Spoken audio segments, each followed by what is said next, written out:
today, if I really have to describe myself, I would call myself more like a mentor or a coach. I think this was just a conversation. And then he called me 1 or 2 days later saying, Gadi.com, the domain name is available. I can buy it. And let's do this together. Naspers made us an offer. $3 million was a lot of money. And I tell entrepreneurs this that, see, you are last in line to make money. Don't treat fundraising and the markup you get in valuation. That's not the journey. We're starting Infinity 3. What all should fintech founders look at? What all should we give back to the fintech ecosystem through Infinity? There are 3 or 4 areas where you can add value. Right? One is in terms of access to VCs, access to investors, more critically, access to lenders, access to ecosystem players. The second is access to operators, right? Who've made mistakes, etc., who can help a lot of these young founders think through what are the challenges that you're going to face. Yeah.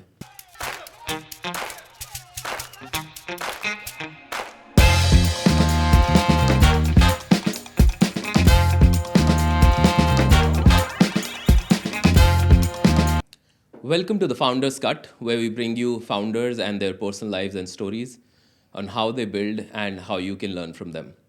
Today we have Umang Kumar, the president and CEO of Southeast Asia for CarDekho, also one of the co-founders of CarDekho. He has multiple tags to him: the serial entrepreneur, the person who invests in a lot of startups, almost a philanthropist for a lot of startups who he helps through various mentorship programs. He's also an avid gamer, also used to play music in his early years and calls himself a computer science nerd. So with all these tags, Umang, how do you define yourself? I think, and I think you evolve through life as you go. But today, if I really have to describe myself, I would call myself more like a mentor or a coach. Right? Because while building both within CarDekho and outside of CarDekho, I don't see myself as I see myself helping other people build. People are building businesses either internally or externally, and I think largely they use me as a sounding board to help think through, to help push, and do what they need to build. And I won't be surprised long term if I increasingly do that more and more. Once this whole entrepreneurial stint, once I decide to wind down, I probably one of the things that I look at is to mentor more and more startups, mentor more and more people as we go. You also call your time at ISB from where you turned from an engineer to someone who thinks like an entrepreneur, somewhat of an epiphany. How did that happen? What all happened at ISB that sort of made your thinking go towards entrepreneurship? So, honestly, I've not heard of ISB, right? Pre-ISB, I had not heard of ISB. I was a classical computer science engineer from Bangalore. Got a great job in one of the top companies back then called Talisma, and my dream was to maybe go do an MBA abroad, right? And my father actually placed this little newspaper clip on my desk. This is probably 2004 sometime, about this new institute called ISB. It was barely 2-3 years old, right? And he sort of said, why don't you look at this, right? And I was writing my cat at that point of time, right? First of all, you're a Bangalore boy, engineering, you land up at that place, and suddenly there's this hustle bustle. I was much younger than a lot of other people. You start to realize, there is this thing called McKinsey BCG, and everyone is crazy to get into that. And there's these other, other companies that everyone wants to get into, etc. And there's a much larger universe out there. So I think it was an eye opener for me in terms of the world, in terms of how people think, in terms of everything. Like I operated across the marketing cohort, the consulting cohort. I must have gone for at least 5 trips outside of ISB with friends. It was just a completely different year. What are things that you did at ISB that were fun and that you still probably end up doing in some realm? I think, and we were talking a little bit about this earlier, right? About when you optimize for things for life, there's both Yeah. family, friends. Let's just say at that point of time, work was a little less important. Maybe family also a little less important, and friends becomes more important. Uh, so I think there's a bunch of relationships that I made at ISB that have held the test of time. Don't forget, within 2 years of ISB, I co-founded Accentium Web Yeah. with Vivek, Bharni, and later Ankur, right? So all three batchmates, all gone on to do well. But what was the first entrepreneurship journey like? What was that call? When did that call happen? Do you remember what is that? What is No, that I you thought? distinctly recall that time. So there was a good friend of mine from ISP called Vivek Pava, right? And Vivek comes from a reasonably well-to-do family. And Vivek, straight out of ISB, had started a company called DesiMartini.com, and he sold it to Hindustan Times. And Vivek was fully into the tech world. And with Pramath, I had initially worked in the strategy team. So, classical media strategy, and you started to study that, hey, classifieds has happened globally, and classifieds went from newspaper to online, right? So I had come with that insight, right? Hey, auto, education, like if you really look at classifieds, there's property classifieds, job classifieds, matrimonial classifieds, auto classifieds, and I realized education the single largest advertising category on print. And I had just come to Delhi, and I think this was Saket. That time malls were not so common, so this was the Saket market. Yeah. Pawa and I were catching up. Vivek and I were catching up, and I was giving him this insight. Yeah, okay. And he was fresh off Desi Martini success. He was in fact with Variku doing secondshadi.com, right? And I was telling him, at ABP, I was sitting and understanding this whole classifieds business globally and newspaper business globally, and how, at that point of time, 99 acres was still small. Makan was big in property, in the property space, and Naukri was very big in the job classified space, and Shadi and Bharat Matrimony were emerging in matrimonial classified. He himself was doing a small niche in second Shadi. Yeah. And I was telling him, auto or education will be the next two things that will happen. And he had this insight, among domain name is very important when we do all this, etc. Then he went back, and I think this was just a conversation. And then he called me 1 or 2 days later saying, Gadi.com, the domain name is available, I can buy it, right? And let's do this together. And so I think Vivek was the trigger, right? Vivek brought us all together. He invested the money. So he put in the initial 3-4 crores into this whole venture. We called it Accentium. He pulled in Bharni, who was the CTO effectively, and later Bharni went down his own path to do 91 mobiles, etc. Variku went down his own path. Variku was there for about a year, not very long, and it was fundamentally Vivek and I for that 3-year journey, right, where we started off with Gadi.com, we did Sitagita.com, which is a women's portal, we did Taza.com, we did an education classified site where Variku was quite involved, which was StudyNation.com, right? And actually, in very quickly in early 2011, late 2010, Naspers process, Which is where I work now. Yeah, it was not called process back then; it was called Naspers. Naspers, and specifically Ashish Kashyap at IB Book Group started to talk to us. It was MIH back then, and they were keen to get into auto classifieds. And they made us an offer. And frankly, both the education classifieds business as well as the auto classifieds business were about equally large. Frankly, I remember Vivek and I also met up with Amit and Anurag, the founders of CarDekho, at the midway point somewhere in 2010. So between Delhi and Jaipur, we had agreed to meet midway. And that's our first interaction with Amit also. Naspers made us an offer. $3 million was a lot of money in 2011. Of course, the rupee was at 45, so don't do the math with the current It still is a lot of money numbers. because you put in 1 million. I'm guessing 3-4 crore around that time in That's 2005 all. 6. It was That a was all. million. Yeah. So, again, and you have to realize 2010, 2011, India was a very different place. Yeah. Okay, very different place. 2011, India won the World Cup. Uh-huh. I remember I was just now wife, then girlfriend. I was just dating her, and we all watched India win the World Cup in Vivek's house. Uh-huh. It's a memory I'll never forget. Rewinding back to Naspers, right? Uh, Naspers back then they had these global CEO conferences, right? So they did this Harvard program in Poland, Warsaw, Poland, where for the first time in my life I realized they had Allegro, the Allegro group, and they had a lot of classifieds across Eastern Europe, Yeah. Europe. They had Avito, which was classifieds in Russia. Uh, they had OLX, which was classifieds in Brazil. And you go to this conference and you realize, shit, for these countries, classifieds is huge, Naspers is huge.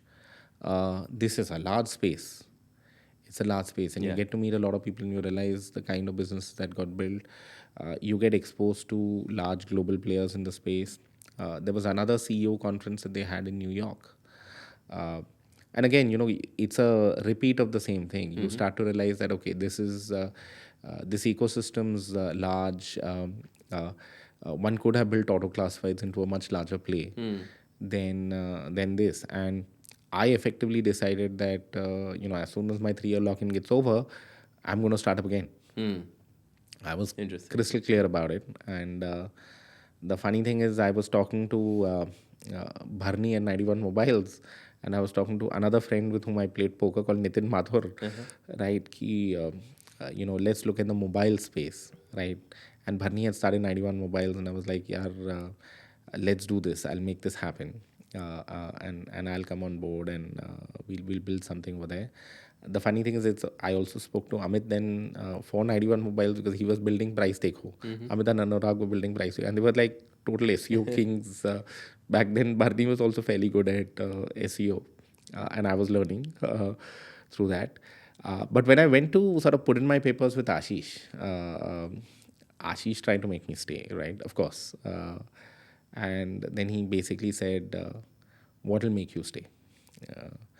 And I said, either you let me buy back the company or you let me sell it again. And he That's said, bold. okay. Yeah. And he said, let me think about it. And I guess he thought about it, etc. And he came back saying, okay, sell it. You're not allowed to sell it to Shipstead or eBay, right? Okay. Which back then were competitors for Naspers, and threw the ball back in my court. And I was stuck in this dilemma ki bird in hand versus two in the bush, ki 91 mobiles to ho raha hai, and I have got Bharni and Nitin together, and bird in the bush was ki yaar Gadi.com ka kuch kar lo. And you have to understand, I'd been doing it for 5-6 years, Yeah. so Gadi was my baby. I had a very high sense of responsibility towards my team. And I then worked very closely with Signal Hill, now called DC Advisory, one of the top internet tech banks then. Though there was hardly any tech investing or anything Yeah. there, they were more doing software SaaS. And again, a lot of global exposure. We spoke to carsales.com.eu, we spoke to InfoEdge, we spoke to a lot of global players. Got one or two term sheets also from VCs to do what is effectively a management buyout, a little unheard of then. But the best deal on the table was to sell to CarDekho. Okay. Right. And it took a while to convince Amit. And again, this is kudos to Amit, and I'll talk a little bit about this. But my deal with Amit is I want 5% of the combined CarDekho, and he separately had to pay cash to Naspers to buy the asset out. Interesting. Right. But do you remember who reached out to Amit and how did that got the? So very specifically, the person so Amit and I were anyway talking, Yeah. right? But on other stuff like, and we had huge mutual respect for each other. He couldn't understand how I do as much revenue. I couldn't understand how he got so much traffic, right? And what effectively happened then was Gautam Mago, who's now A91, actually had a conversation with me to say, yaar, ye talk to Amit on this one. And then Amit had reached out. And I know we met in IIT Delhi. हम IIT Delhi में मिले थे शायद that time. His alma mater. Yeah. We raised within 4 months. And I think this is probably the fastest fundraise I have ever done. We've gone on to raise about 800 million plus as a group. Not many people realize that. Whether at CarDekho, whether at Southeast Asia, whether in Insurance Dekho, whether in all the other arms that we have. As a group, we've raised more lot of that. But this was, I think, between first conversation to term sheet, it was about 9 days. Oh, that's impressive. We raised, we did a $55 million round at a 250 million pre for a company doing about 42 crores of revenue back then. 26 plus 15. CarDekho did 26. What was then Gadi did 15. And, it was sort of a merged year, right? Because the transaction happened in between. The previous year, I think we had done 16 and 11 or something like that. Whatever. CarDekho was 16 and Gadi 11 or something. It happened over there. And I think Hill House, specifically David, was super excited. He had seen the China story. Auto Home, Bit Auto had done very, very well in auto classifieds. He clearly saw this merged entity as, a clear play on building the largest auto classified site in India, and he backed us. I think they gave us 35 million. Then we raised totally a 55 million round. Some of it was the bridge from Sequoia, now Peak X5 back then. And the rest of it was like we got Tibone Capital and we got HDFC Bank, by the way, as an investor, because they were very curious about what we were going to do. अब पैसा तो raise कर लिया, right? You have all this money and you're building classifieds. Very quickly we realized that classifieds is not big enough. Yeah, mentioned. And then the whole journey started into what CarDekho ultimately became. Like today, I think of it as the largest auto financial services marketplace in India and Southeast Asia for that matter. But that whole journey started after this whole large fundraise we did from Hill House. But that is the Naspers to CarDekho journey. This is a great segue into the next section I wanted to talk about. And one of the things that I wanted to sort of also leave a thought with you for now. You talk about that this business is not big enough. That's why now you look at TAM before anything else that you look at while you invest as well. Fair enough. And now... Yeah, but what I would say is that it's by far the most profitable business. So here's a piece, right? The largest auto classified sites in China do about $1 billion of revenue. Some of the larger players in the US do about $500 million of revenue. Our thought back then when we raised money is we do about 100 million, right? Clearly we're not there yet on that particular business. That's an India TAM issue. The profitability of the business is insanely high. I mean, across the globe, you'll see classified sites do 40% plus net margin. We would also get there in that ballpark if you're not already there. But India, it's, maybe when India sells 15 million new cars a year at a higher price point, and we sell 30 million used cars a year or 40 million used cars a year, we're still maybe 10 years away from that. We will be talking about those kind of large revenue numbers, right? If, AI and a lot of other things don't disrupt all of these spaces over the course of the next 15 years, 20 years. I mean, who knows what it'll look like 20 years from now. But that was the thesis at that point of time. And like I said, one of the biggest believers in classifieds globally was Naspers itself, right? They've made enough and more investments. But finally, they also sold OLX, right? Fairly recently in terms of what they did. So it's a journey, right, in terms of what it was. The profitability of classifieds is, of course, very true.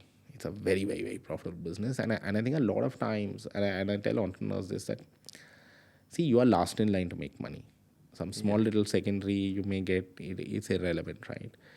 Ultimately, the responsibility for you yourself to make money, you have to give everyone else an exit and build a real business which is profitable in order to get the exit. Very well put, actually. Yeah. And So for don't treat fundraising and the markup you get in valuation. That's not the journey. That's money in your company. That's not money to you. For you yourself to make money, you ultimately need to give everyone an exit, and then it really comes down to building a real business with real EBITDA.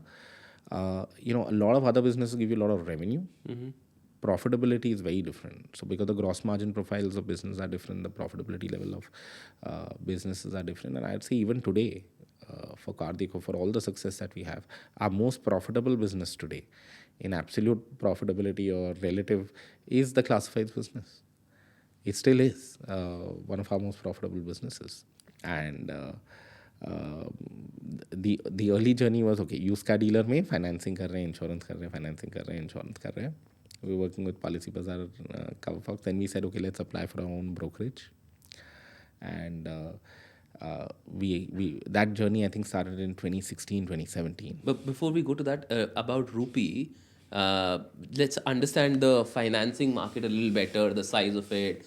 What all did you do? You got an NBFC license, and then it's not. All that happened much later. I think from the get-go, we were very clear, right? Please understand, the secured lending product. Lending's happening at about 15% interest rate. So it's not the domain of new age startups to do it. It's going to be primarily banks with a cost of capital of 7-8%, 6-7%. They are the ones who can do these products. Startups, I don't think, even at our scale today, I doubt we can easily get debt at less than 10. And you do about $2 billion of financing to. Yeah, so now we do that. So effectively, what the whole thought process was simple, right? Let's go to used car dealers and we will get, customer walks in at this dealer, classical B2B2C play. Let's get the loan done, right? And that's effectively that became Rupee, right? So now Rupee, of course, has grown to be an auto finance marketplace. My sense is we do north of $2 billion there, but we do north of $500 million in Southeast Asia also now, and all these auto loans, etc. that we do. But fundamentally, the insight was we've got used car dealers. Let's start to do loans from them. Yes, then we started to discover there's this whole other space called used car refinance, which is agents where people want loan against car. And actually, the loan against car market tends to be larger than the used car finance market. Interesting. Yeah, and so we went after that also. So some used car dealers do refinance, and there's a lot of agents also who end up doing both used car finance and used car refinance. Those ecosystems are most banks call it all used car finance, right, in terms of what we did. So today we would have close to about, my sense is close to 15% market share, whatever, of that entire space. And the reason was effectively the marketplace model is far superior to the individual lender model. Got it. Because ultimately the primary challenge that a dealer has or an agent has is they get all kinds of customers. They can't control the kind of customer they get. Right? I can get a salaried customer, which every bank will love to do, and I can get a self-employed black income customer, which most banks won't do. Or I may get a someone who's a farmer who wants to buy a car at a dealership, and there's a different cohort of financiers who lend to him. So by virtue of being a marketplace, you solve the problem that no matter what kind of customer you can get the loan done. And of course, you get it done quicker because of your scale, you've built a lot of tech integrations with financiers, etc.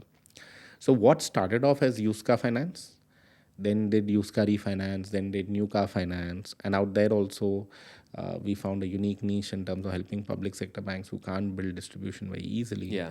A lot of our businesses, we help them reach out to agents, etc.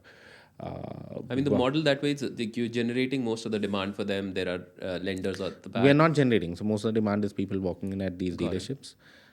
Use commercial vehicle finance, so on and so forth. People walking in these dealerships, they want a loan, right?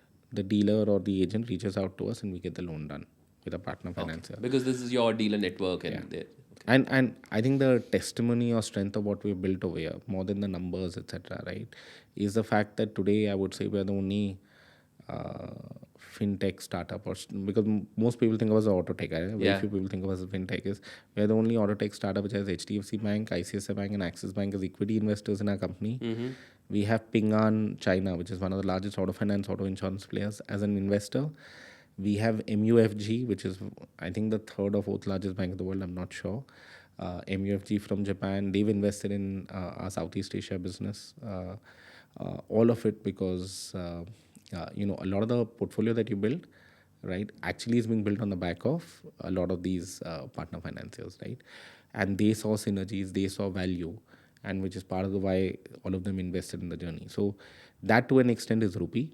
So for us to take the segue and go after agents was very easy, right?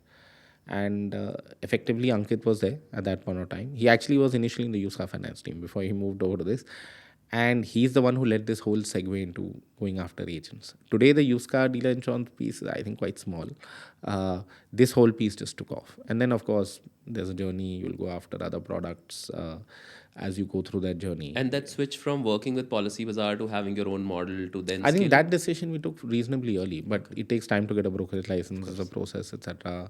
Then you have to get API integrations with financiers, etc. My sense is, and I can't recall when. I think we got the brokerage license sometime in 2017ish. 2017ish is when I think we got the brokerage license. So we were sort of right time, right place, right? You were doing used car dealer insurance. You had built a lot of the tech integrations. This opportunity to go after agents suddenly opened up. POS regulations came in. You had the right founder to go build that business out. I think it all it's came together. It all came together. And now it looks pretty phenomenal, right? In hindsight, sitting back and looking at it. But not everything is there. Some of these things you figure in the journey. And so that's the whole story behind how it wasn't even called Rupee and Insurance Lekho. I think we were always clear. Rupee, the name came a little later, but that's how the whole journey started. What was it called earlier, if there was? I think we used to call it Gadi only. I think because most of the used car stuff was under Gadi. Then, of course, we decided to use the Gadi word for our brief foray into used car buy sell, right? Where we decided to become a dealer and do that model, which is a whole separate part of the journey. But this is fundamentally what we were. And in 2019, I think the culmination of this journey was in 2019. I think we raised first 110 million and then another, I can't recall now, maybe 60-70 million dollars.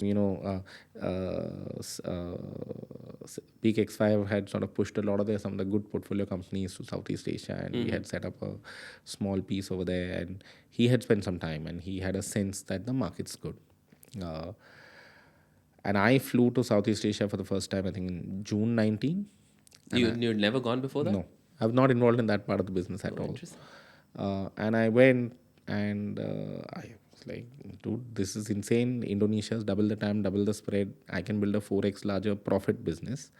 You were saying this, so explain that maybe a little bit for the users in terms of numbers and how India compares with Indonesia, and where all did you go in that trip? Who did you speak to? Effectively speaking, hark back to 2019 CarDekho, and you had an emerging large used car finance, refinance, marketplace business. You later went into new car and some of the other pieces. You were one of the largest, and still are, one of the largest auto insurance brokers in the country, right? And, you could see you'd raised a ton of capital on the back of that whole model that you built out. And, in India, we were starting to think and dabble with the fact that let's try and do used car buy sell, right? I actually came to Southeast Asia, and you have to understand that used car finance penetration in India is very low. It's just about 15% and then I realized, hey, Indonesia sells about 1 million cars a year. India used to sell about 2.5 million. Fast forward 5 years, Indonesia now sells 800,000 cars a year. India sells 5 million, right? So that's the difference. Yeah, that's the... a lot of people don't realize that about India. But let's go back then. Indonesia was selling 1 million new cars a year, about 2 million used cars. The difference was average value of used car was double of India. Okay. And used car financing penetration was about 50%. Vis-a-vis about 15-16% in India. Very interesting. So India was deeply underpenetrated in used car financing. So I realized, hey, damn, actually it's much bigger than India. And I used to sort of just say double the time, double the spread. But is that because in India no one wants to finance a used car, or at that point in time? in India, and this is part of the problem CarDekho solved. In the used car space, banks have put artificial constraints on that business by something called RC limits, and because the title transfer process is broken, hypothecation is broken. Ah. When you transfer a vehicle from one to the other, because of the lack of infra at the RTOs, the fact that it's a state level topic, not centralized, there are lots of pieces to it. Used car financing in India had not really taken off, right? So in Southeast Asia, at least in Indo, I realized, yaar, this is double the time. Now, what got me even more excited is the way we make money in our model is, you get a take rate or a fee. But then we go and negotiate these special deals with financiers who pay us a lot more, typically vis-a-vis other deals. We call these profit sharing deals, etc. And that's effectively then, if there is more money to be made, then you can take a larger share of the fee, right? And that reflects actually in Indo versus our typical take rates in Indonesia are more than double of India. Okay, on loans, right? That's just because there's a lot more spread over there, and anyway the loan value is higher. So even in absolute terms, it's this thing, but in relative percentage of GMV terms, you make double the take rate in business, and that's true even in insurance, right? Those markets have much better unit economics than India. There's much less competitive intensity. So I keep telling people this: कि GMV कम होगा, but gross profits will be similar, profitability will be much better in some of those markets long term. As someone who's built and seen so many businesses in India, वो revenue करना आसान है भाई, GP निकालना या EBITDA निकालना business में इतना आसान नहीं होता, and a lot of it is down to sheer competitive intensity in India. It's a lot less in those markets, but I realize कि यार इंडोनेशिया में तो 25% इंटरेस्ट रेट, 27% इंटरेस्ट पे लोन हो रहा है, फी इनकम इंक्लूड करके, and cost of capital same as India, 7-ish%, 8-ish%. There's no difference. That is interesting. Yeah, so there's double the spread, which means, in India, the way we do the math is that, whatever's the spread, like 15% pe loan hua, 7% hua, so it's sort of, you make 7%. My rule of thumb is you multiply by 2.2, 2.3% for what the lender ends up making, net of cost of funds, right? 4-year loan hai. So like you make like 15-16%, jisme se, we get like a 4%, 5% payout. Out there, that same 15-16% per loan over 4 years was like 35%, 36%, right? And that's why out there we make about 10% per loan, more than double of India. Motor insurance, a $10 billion market. In Indonesia, Philippines, it's barely a $2 billion market. Because essentially necessary, as soon as you buy the car, everything else. India is compulsory. Out those markets, it's not yet compulsory, right? Interesting. Yeah. So there are, and I think this exposure has helped a lot. Frankly, my appreciation for India has gone up manifold after operating in those markets. I think a lot of us who are operating in India take it for granted. The kind of growth that we have, the underlying excitement on the market. Frankly, our equity markets are awesome. I look at companies out there, there's no way you can get a high multiple.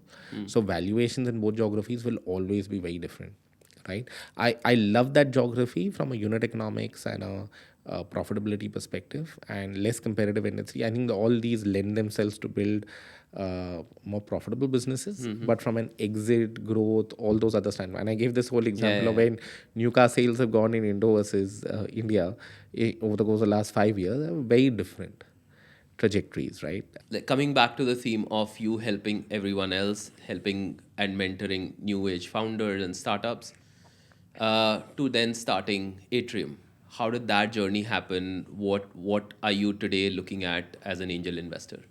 So I think, and I think I use this term, a lot of us are paper rich, cash poor, right? I mean, that's the stark reality of being a founder, right? Until you give everyone an exit. And typically, I was never in a position to put a very large check. But I really enjoy sort of building, helping founders, etc. And there have been multiple attempts to build ISP Angel Network, and it never took off. Because typically if you try to run a syndicate, what you'll discover is you'll never get enough folks to come, so you're never able to get the investments. And they spoke to me and they spoke to this other gentleman called Varun Lal, right? And then they got both of us together on a call. And basically, Varun and I instantly said the same thing: this is not possible unless you get people to pre-commit capital. Don't try to run like a syndicate. People need to pre-commit Yeah. capital. And then ISB got us to talk to another gentleman called Abhishek Nag. Right, Abhishek is one of the best angel investors I know. Yeah. Went on to be partner at Lightspeed. Now he runs his own fund. Varun is an MD at Investcorp. But let's just say they got the three of us together. And Abhishek, just for everyone watching, that Abhishek was at Netflix. He also invested in Open and a bunch of companies that he. Abhishek is one of the more exceptional angel investors I know, right? And his track record speaks for itself. I don't know too many people who got multiple unicorns in their portfolio. He does. So for me, and he's come into these companies fairly early. You don't make partner at Lightspeed and then go run your own fund when you have no prior classical fundraising experience unless there's something special about you. But enough said. So anyway, they got three of us on a call, and broadly we said ki this is not going to take off. And ISB has its own constraints in terms of what trust or alums ke through kaise kare, and it's an educational institution, not for profit educational institution, etc. Long story short, three of us said, okay, each of us will call 10 friends each, get them to commit 10 lakh rupees, and we'll do a 3 crore fund. And that's exactly what happened. We got 29 people. One person by mistake didn't put in the money. We ended up being a 2.9 crore first fund. Atrium Angels' first fund was 2.9 crores because we had 29 people put in 10 lakhs each. And this is just each of us calling 8 or 9 people and saying, Dalu. And this is where strength of relationship, all of the people you've known 20 years. I think people just call kiya, so it was not such a big amount. People put it in, right? And a lot of it were tech entrepreneurs, like folks like Ramakant, Aman of Boat, all these were in the basic list of people we called, right? And Barney of 91 Mobile, so on, all largely ISB alums, etc. And Pranav went on to raise a ton of money from ISB alums, a whole host, including you, have invested in Atrium Angels Fund 2. And he took over even the other vehicle that from where I was investing with Anuj. And now, of course, it's more Pranav's baby than anybody else's baby in terms of what is being formed. Later, one of the co-founders of Atrium, Siddharth, he got approached by his friend Hitesh to say, let's do a consumer fund together, and they are doing that. So it's evolved a lot beyond what it originally was. But as far as and frankly, it's not like we make any money on it or there's nothing, right? It's more out of interest, passion. I enjoy angel investing on the side. I mean, hopefully there'll be a lot of money made eventually out of it, but not really. I mean, we made more by Pranav and Co. Not by any of us, but. Again, I don't think any of us do it with any kind of monetary purpose, right? I think it's more a function of ecosystems. It was more a function of helping alums, right? Atrium Angels is alums for alums, effectively, right? In terms of what we do, Consumer Collective now there's a whole host of consumer founders, right? Chaitanya, Amit Khatri at Noise, M. Caffeine, Momsco, they have all come on board, right? And they evaluate the deals. Like, I'm not even involved in some of those conversations, don't even know which deals are happening, etc. So it's taken on a life of its own, right? And it's largely operators sort of evaluating what makes sense. A lot of startups want that mentorship, want that advice, want that connect, right? Because we're not a classical fund, etc. Right? I mean, we're a group of angels who are co-investing together. And like you mentioned, operators look at how the business can succeed versus an investor's lens, which we probably will pass. You need combinations of both, right? Like I recall Atrium Angels fund to getting deals through the ICA and so easy. And I sometimes feel like the lone voice. I'm the one entrepreneur on that. I look at every business and I get excited about why it'll work. And my sense is a lot of my VC friends, be it Karthik or Nag, etc., they wear a fairly cynical hat in terms of what will or will not work out. Though there's a nice balance Yeah. that There's a push comes or pull, in. yeah. Yeah, there's a nice balance that comes in from there, right? On that note, in fact, I want to pick that point that you mentioned mentorship, you mentioned yourself as a financial services guy and fintech founders.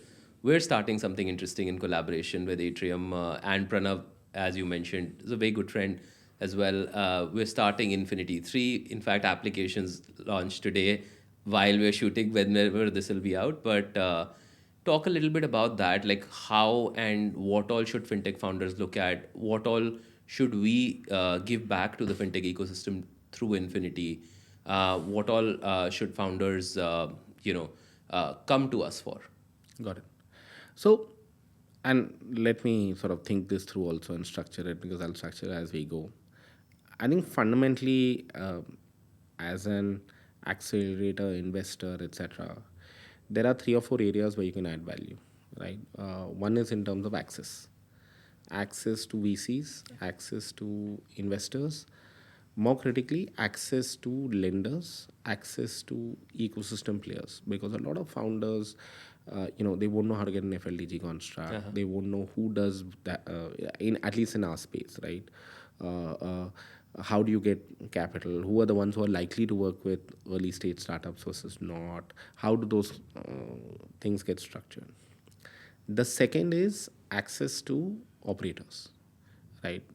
Who've made mistakes, etc., who can help a lot of these young founders think through their journey, like what is practical or not.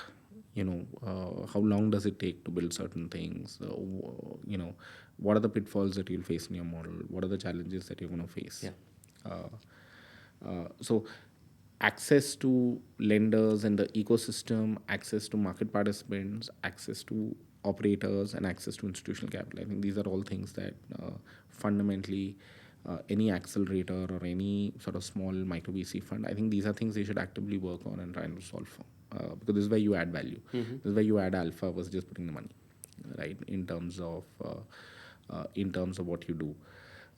The second is, if it's possible to do, and it's easy to say, hard to do, is some kind of structured mentorship, right? Some kind of structured advice. The difference between, the classical advice, ki tum aa jao, there are lots of panel discussions or log sun lo.